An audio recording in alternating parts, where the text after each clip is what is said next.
नमस्कार, आप देख रहे हैं न्यूज़ वन इंडिया और मैं हूं आपके साथ आशिमा त्यागी। आखिर कोरोना पर कब लगेगी लगाम, ये बड़ा सवाल है। तो देश कोरोना वायरस की दूसरी लहर का प्रकोप लगातार जारी और 5वें दिन आज यानी मंगलवार को कोरोना संक्रमण के मामलों और कोविड से होने वाली मौतों में मामूली गिरावट दर्ज की गई है। वहीं देश में बीते 24 घंटे में 3,29,000 से ज्यादा नए कोरोना मरीज मिले हैं और 3,876 लोगों की महामारी से जान चली गई है। हालांकि कुछ जगहों पर गिरावट दर्ज की गई है। केंद्रीय स्वास्थ्य मंत्रालय ने मंगलवार को इसकी जानकारी दी। तो कोरोना महामारी की दूसरी लहर के चलते देश भर में हाहाकार मचा हुआ है और लगातार बढ़ते कोरोना मरीजों की वजह से देश भर के अस्पतालों में बेड, वेंटिलेटर, रेमडेसिविर और ऑक्सीजन की भारी किल्लत जारी है। तो सैकड़ों मरीज बिना इलाज के ही दम तोड़ रहे। तो वहीं शमशान घाटों पर शवों के अंतिम संस्कार के लिए कई घंटों का इंतजार करना पड़ रहा है। तो भारत में कोरोना के 3,29,942 नए मामले आज सामने आने के बाद कुल पॉजिटिव मामलों की संख्या 2,29,92,517 हुई है। तो 3,876 नई मौतों के बाद कुल मौतों की संख्या अब 2,49,992 हो चुकी है। वहीं 3,56,082 नए डिस्चार्ज के बाद कुल डिस्चार्ज की संख्या बढ़कर 1,90,27,304 हुई। तो देश में सक्रिय मामलों की कुल संख्या 37,15,221 है। तो ये वो आंकड़े हैं वो जो सामने आए हैं स्वास्थ्य विभाग की तरफ से। तो देश में सक्रिय मामले बढ़कर 37,15,221 पहुंच चुके हैं। तो अब आंकड़ों में गिरावट भी दर्ज की जा रही है कोरोना मरीजों की संख्या में, लेकिन ये हल्की फुल्की गिरावट है। लेकिन सवाल अभी भी लगातार बरकरार है कि आखिर कोरोना पर लगाम कब लगेगी पूरी तरीके से, क्योंकि लोगों के मन में अभी भी डर है और इस डर को कैसे दूर किया जाए, क्योंकि वैक्सीनेशन को लेकर कहीं ना कहीं लोगों को सकारात्मक सोच आई थी, उम्मीद जगी थी कि इस जंग से अब उभरा जा सकेगा। लेकिन वैक्सीनेशन प्रक्रिया जैसे शुरू हुई उसके बाद दूसरे वेरिएंट ने तबाही मचा दी। हालांकि अब गिरावट दर्ज होने लगी है।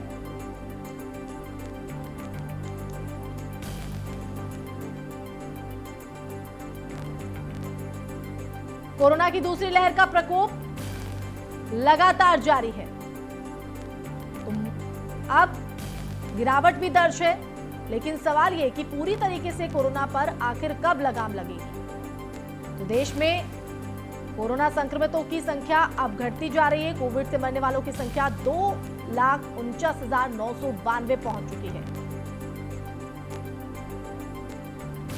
तो देश में सक्रिय मामले बढ़कर 37,15,221, ये पूरे देश का आंकड़ा हम आपको समझा रहे हैं न्यूज़ वन इंडिया पर। लेकिन दूसरी लहर का प्रकोप अभी पूरी तरीके से खत्म नहीं हुआ है।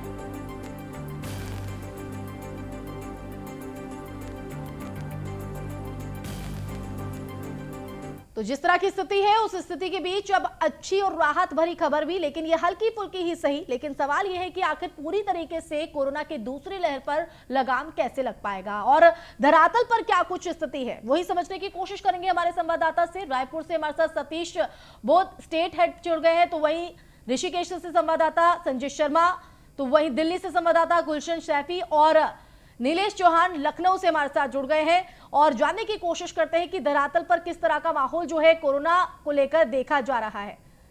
तो संजय, सबसे पहले मैं आपके पास आना चाहूंगी कि किस तरह की स्थिति, क्योंकि माना जा रहा है कि अब पहाड़ी इलाकों में इसका असर कम होने लगा है। जी हाँ, लगातार चेकिंग के बाद ही ये असर कम होना दिखता है। अगर ये चेकिंग तो दोबारा से इसके बढ़ने की संभावना है, क्योंकि जो भी यहाँ पर कंट्रोल रूम बने हर जिले में, हर तहसील में, उन तहसीलों को आपस में कनेक्ट किया हुआ है। जब भी ऋषिकेश जैसे कि चारधाम यात्रा का या पहाड़ का एक पहला द्वार है, तो इस जगह से जो भी लोग जाते हैं उनकी RT-PCR चेकिंग होती है, उनका फोन नंबर वगैरह सब ले लिया जाता है, एड्रेस ले लिया जाता है, और जो जिस क्षेत्र के होते हैं अगर वो पॉजिटिव आते हैं तो उस क्षेत्र के कंट्रोल रूम को उनकी इत्तला कर दी जाती है और उसी के बाद वो उन लोगों को या तो वहीं पे घर में उनको आइसोलेट कर देते हैं या फिर आइसोलेशन वार्ड में उनको जो उनके पास पड़ता है वहां पर कर देते हैं। इसी वजह से कंट्रोल किया जा रहा है कोविड को। बिल्कुल जाहिर तौर पर। और लखनऊ से हमारे संवाददाता भी जुड़े हुए हैं, उनका भी यहाँ पर रुक कर लेते हैं। नीलेश, क्या कुछ स्थिति लखनऊ में देखने को मिल रही है? रक्षा मंत्री राजनाथ सिंह भी आज दौरे पर पहुंचे थे, क्या कुछ माहौल वहां पर, क्योंकि अब गिरावट भी दर्ज की जाने लगी है, तो क्या लखनऊ में भी इसका असर?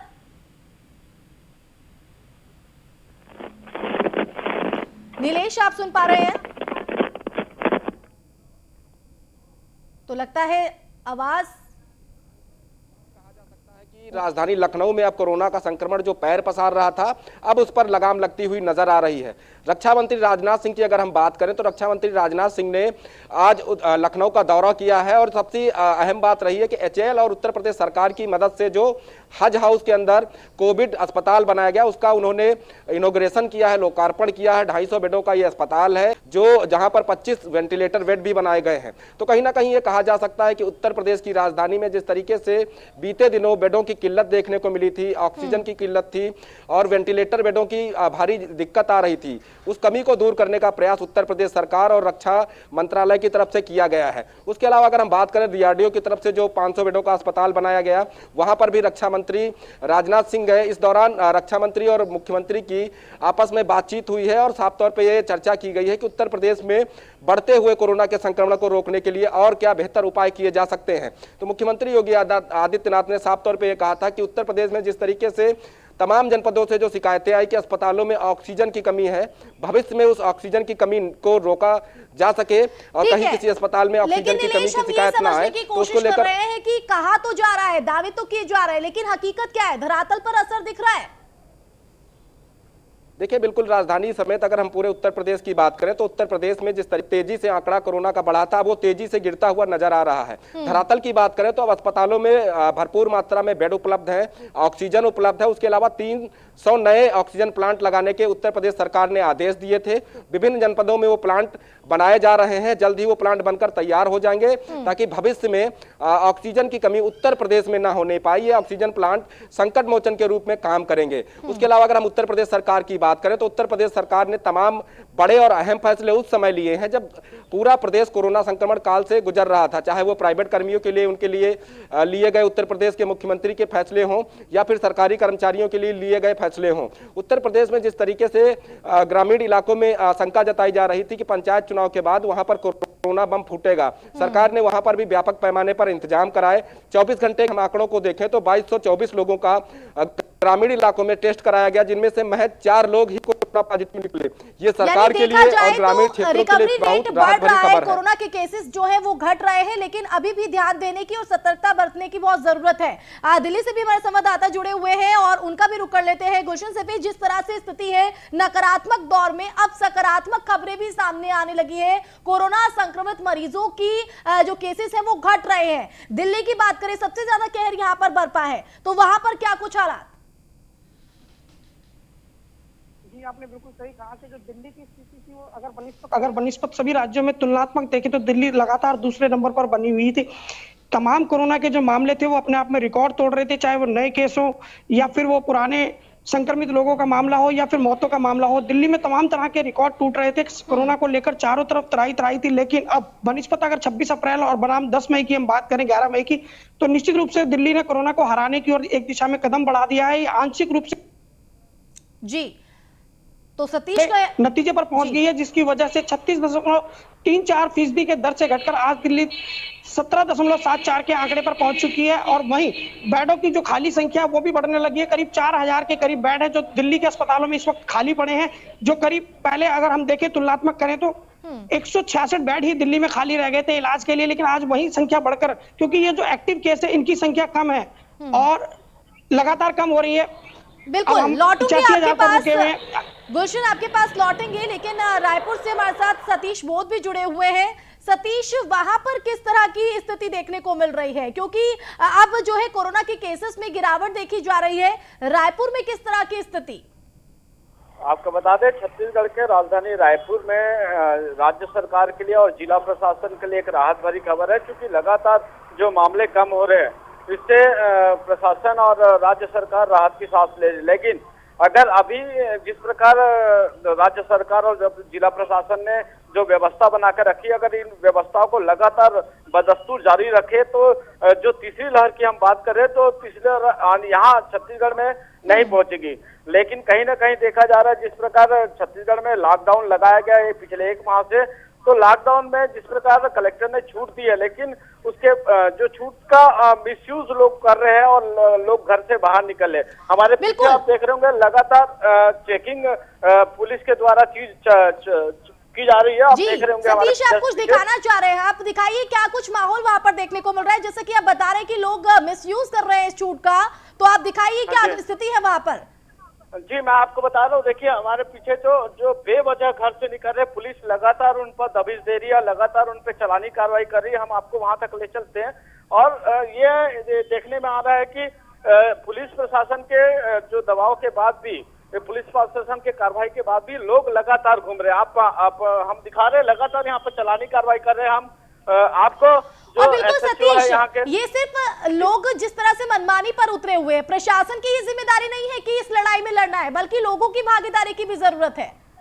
जी, आपको बता दें, जो यहाँ के लोग हैं नासमझी कर रहे हैं। जिस प्रकार 1 महीना से जो लॉकडाउन लगाया गया है उसमें बहुत सारे लोग बेवजह घूम रहे हैं। पुलिस लगातार कार्रवाई कर रही है, लेकिन बावजूद उसके जो घर से निकल रहे हैं, आप देख रहे हैं हमारे पीछे चालानी कार्रवाई हो रही है। लेकिन उसके बाद भी जिस प्रकार आंकड़े कम हुए हैं, आंकड़े कम होने से एक राहत की सांस लोगों ने ली है, लेकिन अभी भी सतर्कता जरूरी है।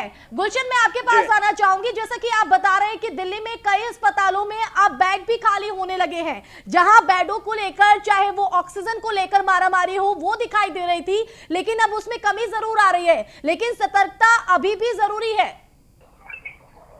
जी बिल्कुल, दिल्ली को सतर्कता बरतनी होगी, क्योंकि अभी हम लड़ाई को हराने के मुहाने पर पहुंचे हैं। ये हमें समझना होगा कि अभी हमने इस लड़ाई को हराया नहीं है।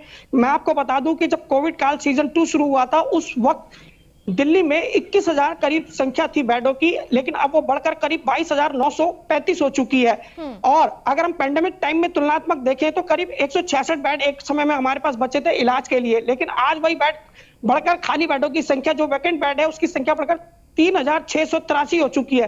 तो ये एक बनिस्पत अंतर है कि हमें समझना होगा कि हमारे रिकवरी जो है वो ज्यादा हो रहे हैं और नए मामले कम आ रहे हैं। यही वजह है कि खाली बेडों की जो संख्या है वो बढ़ रही है।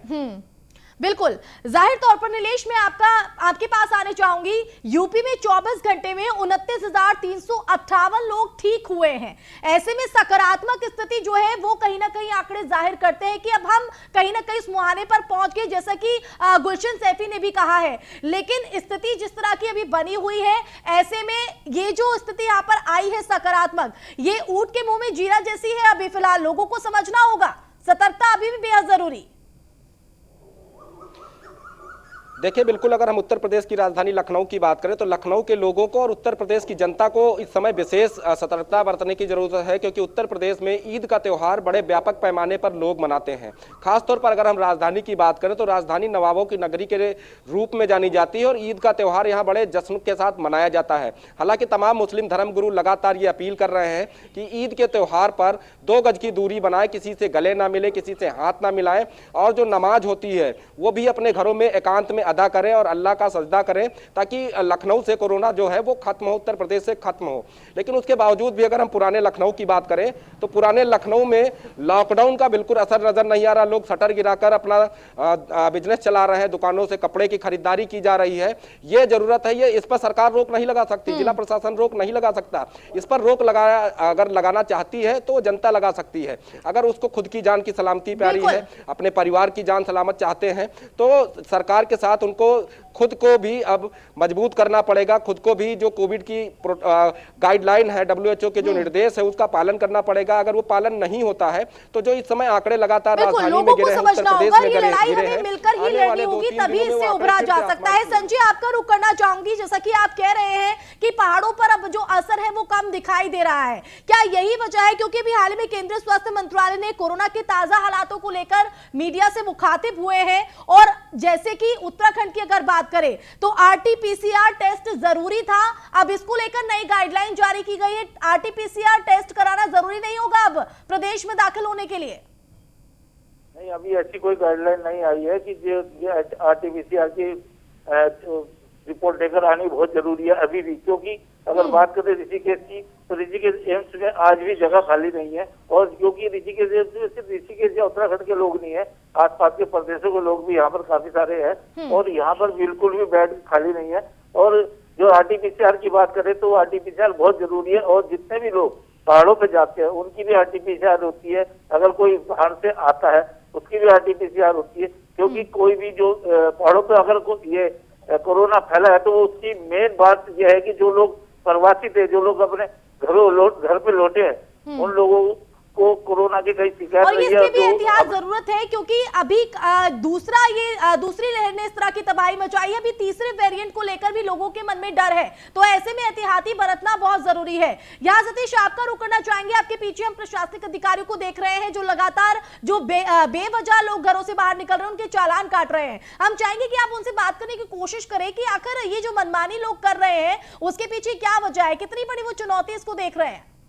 तो बता दें, लगातार जो पुलिस प्रशासन है, जिला प्रशासन है, लगातार जो बेवजह घूम रहे हैं लोगों से चलानी कार्रवाई कर रही है। बावजूद उसके लोग घर से बाहर न निकल रहे। हमारे साथ ट्रैफिक टीआई हमारे साथ खड़े हैं और जी बताएंगे सर क्या स्थिति है, लोग बेवजह बाहर घर से निकल रहे क्यों?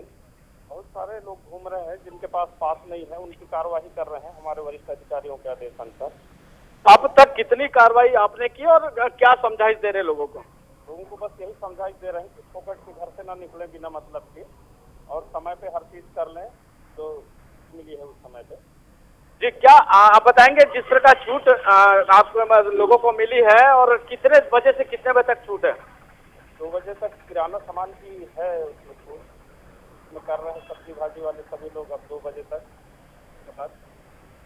ठीक है सतीश, वो अपनी ड्यूटी पर है और हम चाहेंगे कि वो अपनी भागीदारी, अपने कर्तव्यों को निभाएं। लेकिन जिस तरह की स्थिति अभी फिलहाल गुलशन देखी जा रही है, हालांकि अब सकारात्मक स्थिति की ओर इशारा जरूर हो रहा है, लेकिन अभी भी लोगों के मन में डर है तीसरे वेरिएंट को लेकर, इस वायरस के। गुलशन आप तक आवाज पहुंच रही है? जी सवाल मुझ तक बिल्कुल लगता है कि संपर्क हमारा नहीं हो पा रहा है, संपर्क साधेंगे फिर से। नीलेश लेकिन नहीं मैं सुन पा रहा हूं आपको जी। गुलशन जिस तरह मैं ये बताना चाहूंगा कि जो तीसरे वेरिएंट को लेकर लोगों के मन में डर अभी भी है, इस पर कहीं ना कहीं काम करने की जरूरत है। लोगों के मन से वो डर निकालना होगा, सतर्कता बरतनी होगी लोगों को भी। जी बिल्कुल, जिस तरह मीडिया के माध्यम से लोगों को जानकारी मिली कि ये तो दूसरा फेज है और इसके बाद तीसरा फेज भी आएगा, तो लोगों को लगा कि जब हम दूसरे फेज में इस महामारी का इतना शिकार हो रहे हैं, लगातार बदहाली का शिकार हो रहे हैं और ऑक्सीजन के लिए, जैसा कि आपने भी और हमने सबने देखा है ग्राउंड रिपोर्टिंग के दौरान कि सोशल मीडिया पर भी ऑक्सीजन के लिए लोग गुहार लगाते आए। मैं एक उदाहरण के तौर पर कहना चाहूं तो क्रिकेटर सुरेश रैना को भी अपनी आंटी के लिए ऑक्सीजन मांगनी पड़ी सोशल साइट पर। वीके सिंह का उदाहरण हमारे सामने है। तमाम दिग्गज हस्तियों को जमीन पर उतरकर ऑक्सीजन मांगनी पड़ी। तो दूसरी लहर का जो कहर था वो लोगों के सामने था। ऐसे में मीडिया के माध्यम से तीसरी लहर की बात जब सामने आई तो लोगों को चौंकना लाजमी था, निश्चित रूप से लोगों को चौंकना लाजमी था, क्योंकि इसमें यह भी कहा जा रहा था कि ये कम आयु के लोगों को शिकार बनाएगी। लेकिन दिल्ली के मुख्यमंत्री अरविंद केजरीवाल ने ये इस तरह के बयान जारी करके कहा है कि यदि हम लोगों को टीकाकरण करने में सफल हो जाते हैं या ज्यादा से ज्यादा आबादी को हम टीका कर देते तो इसी स्थिति से उबरा जा सकता है, कंट्रोल कर पाएंगे। बिल्कुल। नीलेश, वहां पर किस तरह की व्यवस्था है तीसरे वेरिएंट को लेकर? ठीक है, अभी फिलहाल जो स्थिति है अब उसमें सकारात्मक रुख दिखने लगा है, व्यवस्थाओं को बढ़ा दिया गया है, लेकिन तीसरे वेरिएंट को लेकर चुनौती अभी भी बरकरार है। तो इसको लेकर किस तरह की व्यवस्था, किस तरह की तैयारी? देखिए, दूसरी लहर में जिस तरीके से कोरोना ने तांडव मचाया, तमाम लोगों ने जान गंवाई है। उसको देखते हुए जो एक्सपर्ट डॉक्टर हैं उनका कहना है कि जब उत्तर प्रदेश और देश में कोरोना की पहली लहर आई थी तब उस समय 45 साल के उम्र के ऊपर के लोग कोरोना के शिकार हो रहे थे, अधिकांश उन्हीं लोगों की मौत हो रही थी। लेकिन दूसरी लहर में हमने देखा है कि 18 साल से ऊपर और 44 साल के अंदर के लोग सबसे ज्यादा कोरोना से प्रभावित हुए हैं और इन्हीं उम्र के लोगों की ज्यादा से ज्यादा मौत हुई है। अब तीसरी लहर की अगर हम बात करें, जो एक्सपर्ट डॉक्टर कहते हैं कि इस तीसरी लहर में सबसे ज्यादा जरूरत रखनी है कि जो घर में छोटे बच्चे हैं, गर्भवती महिलाएं हैं या फिर जो कमजोर लोग घर में हैं, जो 18 साल से नीचे के हैं, उनको ये तीसरी लहर प्रभावित कर सकती है। ऐसी स्थिति में उनको अगर कोई जरूरत ना हो तो बेवजह घरों के बाहर ना निकालें, घरों में रखें और सबसे जरूरत की जो चीजें हैं जो इम्यूनिटी मजबूत करती हैं उनको खाते रहें। अगर आप लगातार सेवन करते हैं, जो लगातार कोविड वार्ड में ड्यूटी कर रहे हैं या फिर जो टीम 9 में लगातार निगरानी उत्तर प्रदेश के अस्पतालों की रख रहे हैं, उनका ये कहना है कि तीसरी लहर इससे भी ज्यादा खतरनाक हो सकती है। हालांकि सरकार ने अपने स्तर पर तमाम प्रयास किए हैं, तमाम प्रयास लगातार जारी हैं, लेकिन अगर जनता खुद जागरूक नहीं होगी तो तीसरी लहर इससे ज्यादा भयावह हो सकती है। तो वो लहर भयावह ना हो, उत्तर प्रदेश की स्थितियां फिर से वैसी ना हो, इसलिए आपको खुद से जागरूकता बरतने की जरूरत है, सतर्कता बरतने की जरूरत है। अपने घरों में रहे, अगर बेवजह आप सड़कों पर निकलेंगे तो जाहिर सी बात है पुलिस आपके ऊपर कानूनी कार्रवाई तो करेगी ही, महामारी अधिनियम एक्ट के तहत आपके ऊपर मुकदमा दर्ज किया जाएगा, लेकिन उसके अलावा आप अपनी जान को जोखिम में खुद डालेंगे। हाँ, अब अगर आप बिल्कुल। कोरोना ये लोगों को संक्रमित भी होते हैं तो समझना उसमें है। सरकार का दोष नहीं है। संजय, पहाड़ की बात करें, उत्तराखंड की बात करें तो यहाँ पर किस तरह की स्थिति अब तीसरे वेरिएंट को लेकर किस तरह तैयार है प्रशासन, और फिलहाल ताजा हालातों को लेकर क्या कहना है? तीसरी लहर के बारे में अगर बात करी जाए तो तीसरी लहर के लिए प्रशासन बिल्कुल तैयार है, क्योंकि जो अभी तैयारी चल रही है इसी को और इम्प्रूव किया जाएगा। क्योंकि अब जो लहर आ रही है उसके बारे में कहा जा रहा है कि वो लगभग 18 से नीचे वालों को इसकी लहर का असर पड़ेगा। अगर ऐसी बात सही होती है तो इस क्षेत्र में, क्योंकि पहाड़ी क्षेत्र है और इस क्षेत्र में तैयारियां लगभग पूरी है और कंट्रोल रूम बने हुए हैं लगातार, और उन कंट्रोल रूम से लगातार क्षेत्र की जानकारी मिल रही है और उस जानकारी को लेकर प्रशासन बिल्कुल मुस्तैद है और प्रशासन ने अभी तक जितनी तैयारी करी है उसको इम्प्रूव करने की बात कही जा रही है। शुक्रिया संजय आपका जुड़ने के लिए। गुलशन और नीलेश, सतीश आपका भी बहुत बहुत शुक्रिया ताजा हालातों को बयां करने के लिए। तो गिरावट कोरोना के केसेस में लगातार जारी है, लेकिन अभी फिलहाल सतर्कता बरतना बेहद जरूरी है, क्योंकि हम लोग, आप और हम मिलकर ही इस लड़ाई से जीत पाएंगे। तो इसलिए डरना नहीं है, लड़ना है। इसी के साथ इस खास बुलेटिन में फिलहाल इतना ही। आप देखते रहिए न्यूज़ 1 इंडिया।